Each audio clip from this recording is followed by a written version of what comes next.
Bonjour à toutes et à tous et bienvenue dans cette nouvelle vidéo. Aujourd'hui, je vais tout simplement vous présenter des monnaies qui valent 10 euros, des monnaies romaines que vous pouvez acheter si vous avez un budget de 10 euros. Imaginons que vous vous lancez tout simplement dans une collection de monnaies romaines. En général, à ce moment-là, on a un budget assez limité.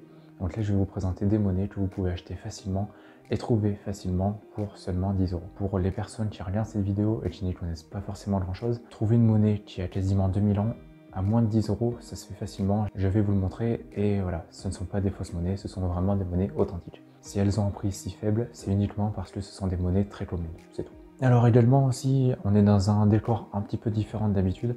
C'est normal, c'est temporaire, on reviendra à l'ancien décor bientôt. D'ailleurs, en parlant de ce décor, j'aimerais beaucoup l'améliorer, rajouter des éléments de décoration. Voilà, donc si vous avez des idées, dites-les moi dans les commentaires, et puis je verrai ce que je peux faire en fonction. Par rapport aux monnaies que je vais vous présenter, tous les liens seront dans la description, puis si vous souhaitez en savoir plus, vous aurez juste à cliquer sur le lien. Alors la monnaie que je vous conseille en premier, c'est le Numus de Constance II.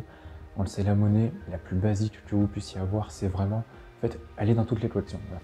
Si vous ne l'avez pas dans votre collection, c'est que vous n'avez pas une vraie collection plaisante évidemment, mais voilà, c'est vraiment la monnaie que tout le monde possède. Et puis voilà, donc c'est pas mal de commencer par les bases, tout simplement. Alors c'est une monnaie, comme je l'ai dit, qui s'achète facilement pour 10 euros. Donc voici un exemple, pour 10 euros vous pouvez acheter cette monnaie. Alors comme vous pouvez le voir, elle est en plutôt bon état. Voilà, surtout si vous débutez, au moins vous alliez une monnaie en bon état et un budget faible. Si jamais vous n'avez pas trop de budget, vous pouvez en trouver à 6-7 euros. Donc voici un exemple à 7 euros par exemple. Donc voilà, vous pouvez toujours vous arranger par rapport à votre budget, en sachant que plus vous descendez en termes de budget, moins la monnaie sera belle. Après, si vous avez plus de budget, imaginons que vous avez 13-14 euros, vous pouvez vous acheter une monnaie dans ce type-là. Voilà. La deuxième monnaie que je vous conseille, c'est le Numus de Constantin Ier le Grand. L'avantage de cette monnaie, c'est surtout l'intérêt historique de Constantin Ier le Grand, puisque c'est un empereur assez connu qui a fait pas mal de choses, notamment au niveau de la ville de Rome. Donc voilà, c'est assez intéressant au niveau historique. Après, c'est pas une monnaie non plus rare que le Numus de Constance II que je vous ai présenté juste avant. Pour une monnaie, on va dire pour 10 euros, vous pouvez acheter ceci.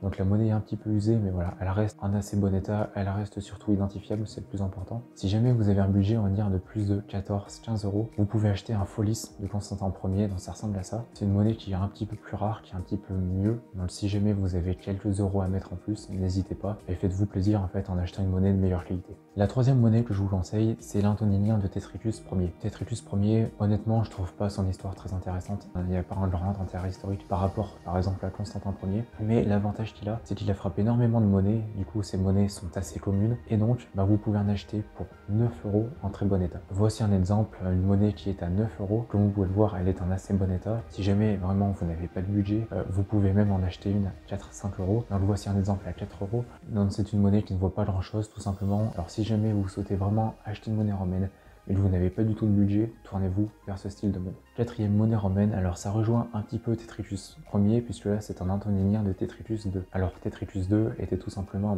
le fils de Tétricus Ier, et pareil, il a fait frapper énormément de monnaies, il y a énormément de monnaies à son effigie, et donc ces monnaies sont communes. Donc comme son père, ce sont des monnaies qui ne valent pas grand chose. Donc voici un exemple à 9 euros, et après vous avez un autre exemple ici à 5 euros. Bon, la monnaie évidemment est en moins bon état, mais c'est normal, plus vous descendez de prix, moins la monnaie est belle, comme je l'ai dit juste avant. Mais voilà, pour moins de 10 euros, ça se trouve très facilement et en bon état. Cinquième monnaie, c'est l'antoninien de Galien. Pareil, Galien, c'est un empereur assez connu, notamment dans tout ce qui est numismatique. Il a fait frapper pas mal de monnaies. Et l'avantage des antoniniens de Galien, c'est que ce sont des monnaies qui, en général, restent en bon état, puisque c'est en général du billon de meilleure qualité par rapport aux antoniniens que je vous ai présentés juste avant, par rapport aussi aux numus que je vous ai présentés qui étaient eux en cuivre.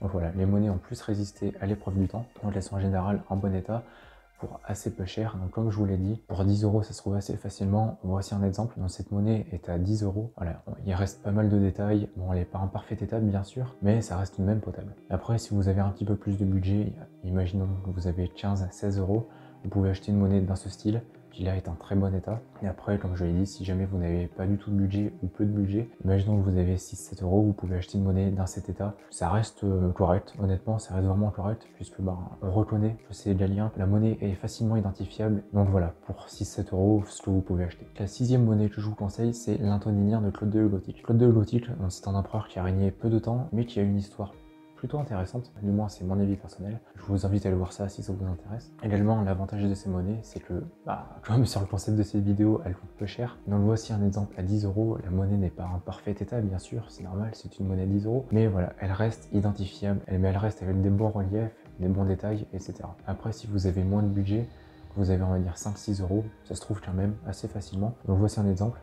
La monnaie forcément est en moins bon état, mais bon, ça reste identifiable, c'est le plus important. Et enfin, dernière monnaie, alors c'est plus en fait une catégorie de monnaie, c'est toutes les monnaies qui de base valent cher ou sont rares, comme par exemple, imaginons un sesterce d'Adrien. C'est une monnaie en très bon état qui peut coûter dans les 200-300 €, en très bon état je parle. Par contre, vous pouvez en trouver pour 10 € si la monnaie est en mauvais état, mais si elle reste tout de même identifiable. Donc voici un exemple d'un sesterce d'Adrien qui était à vendre à 9 €.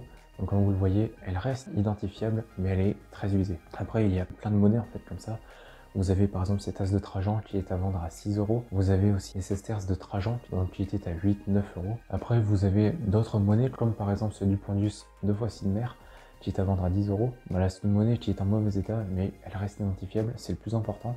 Donc si jamais vous avez déjà une petite base de monnaie qui coûte peu cher, 10-15 € et que vous souhaitez acheter autre chose, des choses différentes, soit vous vous tournez sur ce style de monnaie, comme je vous l'ai dit, en mauvais état mais plus rare, soit vous vous tournez carrément vers des monnaies rares mais vous en aurez moins. Donc après, c'est à vous de décider. Je sais qu'à mes débuts, je choisissais des monnaies qui étaient on va dire un état moyen pour des sommes moyennes parce que je pouvais pas y mettre beaucoup en fait. Et voilà, plutôt que d'attendre 6 mois pour économiser pour avoir une seule monnaie, ou plutôt d'avoir 50 monnaies mais qui étaient en mauvais état. D'ailleurs, je ferai d'autres vidéos de ce type où je vous présente des monnaies en fonction d'un budget donné. Donc, par exemple, je pourrais faire des budgets, je sais pas, 20 €, 50 €, 100 €, même plus. D'ailleurs, je vous invite à me dire dans les commentaires sur quel budget vous aimeriez que je me base pour les prochaines vidéos. Évidemment, je ferai d'autres vidéos sur les autres thématiques de monnaie, comme par exemple les monnaies royales, les gauloises, etc.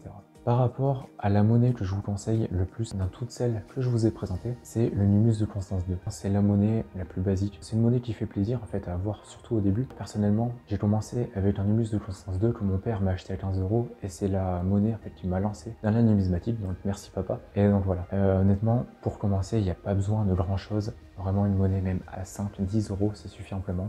Faut juste avoir une monnaie qui vous fasse plaisir. Ça après, c'est en fonction de vos préférences, bien évidemment. Voilà, donc merci d'avoir regardé cette vidéo. Donc je vous le redis une nouvelle fois, mais les liens sont dans la description si vous souhaitez en savoir plus par rapport à une monnaie, eh bien vous avez juste à cliquer sur le lien. Également, vous retrouverez donc mon site internet empire-des-monnaies.fr bien évidemment. Et il y a également mon livre autour de la monnaie romaine qui est un livre gratuit que j'ai écrit pour les débutants. Donc si vous souhaitez en savoir plus, vous me le demandez, je vous l'envoie totalement gratuitement. Comme d'habitude, n'oubliez pas, si cette vidéo vous a plu, de lâcher un pouce bleu. C'est très important parce que ça m'aide pour le référencement d'une vidéo. N'oubliez pas de vous abonner à cette chaîne YouTube.